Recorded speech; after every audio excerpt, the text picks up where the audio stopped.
안녕하세요. 행복한 개인주의자로 사는 방법의 저자 김미애입니다. 가을이 벌써 다 지나가고 있는 듯한 느낌이에요. 짧은 기간이었지만 다 지나가기 전에 뭐 하나쯤 이벤트를 만들어서 좋은 추억 하나 꼭 만드시기 바랍니다.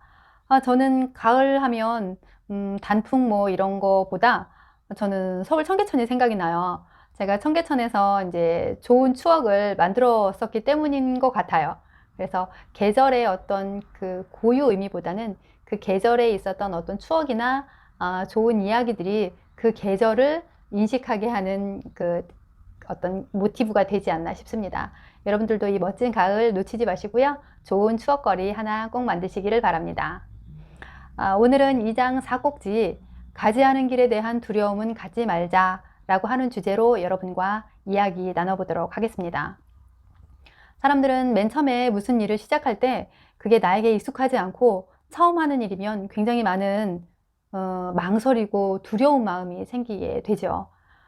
그래서 포기하게 되고 안 하려고 하고 이제 이런 일들이 발생을 하는 것 같습니다. 직장 생활에서도 그렇고요. 그 사람을 만남에 있어서도 그렇고 그 처음에 대한 새로 시작하는 무엇인가에 대한 두려움은 누구나 다 갖고 있는 것 같아요. 근데 그것을 계속 도전하고 그것을 통해서 도전을 통해서 얻은 어떤 새로운 것에 새로운 경험에 대한 즐거움을 크게 인식하시는 분들은 별 걱정 없이 도전을 하시는 것 같고요. 그 실패를 우려한 사람들은 그 실패에 대한 두려움 때문에 자꾸 망설이게 되는 것 같아요. 하지만 가지 않은 길에 대해서는 나중에 꼭 후회하기 마련인 것 같습니다. 그래서 무슨 사안이 생겼을 때 그냥 한번 해보는 무대뽀 정신, 저는 그것을 여러분들에게 강조해드리고 싶어요. 이번 꼭지에서는 저의 아들의 사례를 한번 들어보겠습니다. 저희 아이가 고등학교 입학을 한국에서 했어요. 그리고 고1을 다니고 다니는 중에 1학년 1학기 중간고사를 딱 끝내고 났는데 5월이죠. 그러니까 갑자기 유학을 가겠다는 겁니다. 근데 한 번도 이 아이가 유학에 대해서 언급한 적이 없었어요. 그러나 저희가 기회는 주고 있었죠. 너가 새로운 세상에 가서 공부를 하고 싶은 마음이 생기면 언제든지 이야기를 하거라. 그러면 엄마 아빠가 지원을 해주겠다. 이제 그런 이야기는 한 적이 있었어요. 그렇지만 유학에 대해서 저희가 준비를 한 적도 없었고 구체적으로 무언가를 추진하고 있었던 것도 전혀 없었거든요. 그런데 갑자기 이 아이가 유학을 가겠다고 하니 저도 남편도 솔직히 좀 당황하기는 했어요. 하지만 그게 준비를 하지 않았다고 그래서 안 돼, 지금 못 가 라고 하는 반대의 요인이 되지는 않았습니다. 그거는 가지 않기 위한, 보내지 않기 위한 구실에 지나지 않았거든요. 그래서 저희는 굉장히 당황스럽긴 했지만 아이가 처음으로 제시한 가지 않은 길에 대한 모험인데 이거를 태클 걸지 말자. 무슨 일이 있어도 어떻게든 밀어주자. 갔다 와서 그 성공을 하고 돌아오든 실패를 하고 돌아오든 굉장히 큰 경험이니 우리는 이 경험의 가치를 두자라고 해서 저와 남편은 그 아이가 유학을 보내달라는 일에 아무런 토도 달지 않고 그냥 보내기로 했습니다. 그리고 났더니 처음 하는 일은 정말 시행착오와 많은 어려움들이 기다리고 있는 게 정말 사실이더라고요.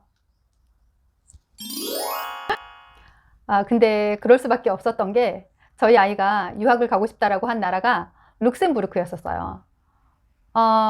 교과서에서나 들어봤을 법한 룩셈부르크에 가겠다고 하는데 저희 정말 난감했거든요. 근데 저희 아이가 그런 선택을 하게 된 계기는 아빠가 룩셈부르크에 현지 법인이 있고 그 룩셈부르크 출장 다녀오실 때마다 룩셈의 교육 환경이 이렇더라. 사는 조건이 뭐 이런 나라더라. 이제 그런 이야기들을 종종 했는데 아마 그걸 머릿속에 인지하고 있었던 모양이에요. 그래서 룩셈부르크를 보내달라는 겁니다. 근데 정말 힘든 일이 참 많았죠. 우선 제가 강남에 있는 모든 유학원을 다 뒤졌거든요. 그런데 룩셈부르크로 유학을 보낸 사례가 전혀 없는 겁니다. 그러다 보니까 그 모든 유학을 하기 위한 행정적인 서류며 절차며 이런 것들을 아빠와 제가 다 알아서 해야 하는 이제 그런 상황이 발생을 하는 거예요. 근데 너무 힘들었던 게 룩셈어, 영어, 독어, 불어가 항상 공존합니다. 기본적으로 4개의 언어가 다 공존하기 때문에 문서가 오는데 어떤 거는 독일어로 오고요. 어떤 거는 불어로 오고요. 어떤 거는 영어로 옵니다.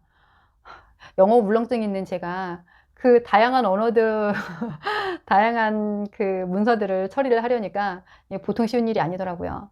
그런데 어쨌거나 뭐 해야죠. 뭐 구글링하고 구글링해서 번역해서 문서 작성해서 그거 공증 받아서 또 보내고 뭐 이런 엄청난 작업들이 필요했어요. 그리고 문제가 됐던 거는 어쨌거나 서류를 다 준비해서 이제 룩셈부르크로 셋이 날아갔습니다. 그랬는데 그 학교에 가서 이제 두 군데 학교에서 시험을 봤는데요. 두 번째 학교 시험 일정이 저희가 돌아오는 일정보다 뒤에 잡힌 거예요.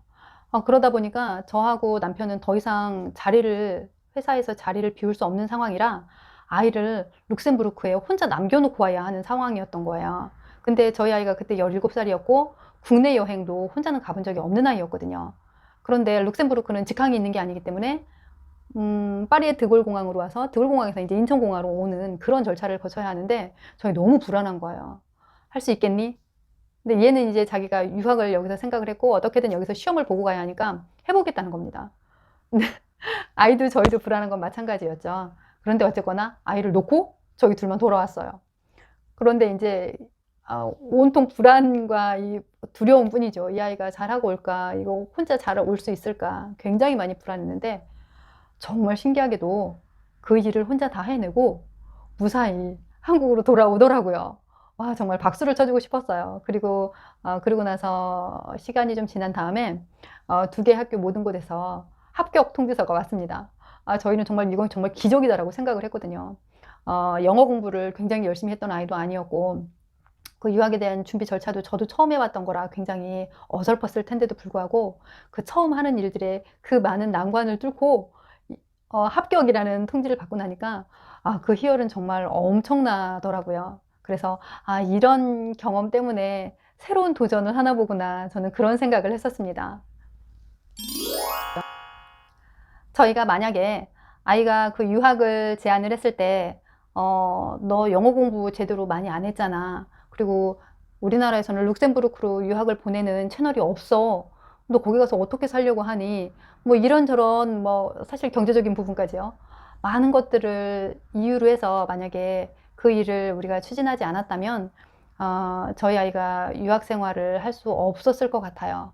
그런데 어쨌거나 무조건 해보기로 했고 다른 안 되는 모든 요인들을 배제하고 해보자 라고 밀고 나갔고 그러고 나니까 결과는 성공적으로 저희에게 돌아오더라고요. 제가 이렇게 다 말씀드릴 수는 없지만 정말 많은 난관들이 있었거든요. 그렇지만 어떻게든 이게 한번 일을 벌려놓고 나니까 수습은 되더라고요. 그러니까 여러분들도 무슨 일을 시작하시기 전에 나의 부족한 면들이 이런 것들이 있는데 나에게 준비되지 않은 것들이 이런 것들이 있는데 라고 하는 생각을 하시기 전에 먼저 뚜껑부터 여세요. 시작이 반이다. 정말 그 말은 처음 시작하는 일에 있어서는 꼭 새겨야 하는 그런 말인 듯 합니다. 오늘 제가 2장 사국지에서 가지하는 길에 대한 두려움은 갖지 말자라고 말씀드리는 부분이 우선은 가지하는 길을 가보니 갔을 때 고생하는 것도 분명히 있지만 가서 그 어떤 목적의 달성을 했을 때 그 굉장히 큰 희열과 기쁨 그리고 어떤 성과에 대한 즐거움은 가보지 않은 사람은 느끼지 못하는 일인 것 같아요. 여러분도 지금 혹시 주저하고 있는 일이 있으면 걱정하지 마시고요. 힘차게 도전하시기를 제가 응원합니다. 오늘도 함께 해주셔서 감사하고요. 좋아요와 구독, 댓글 꼭 부탁드리겠습니다. 다음에 2장 5꼭지로 다시 만나 뵙도록 할게요. 감사합니다.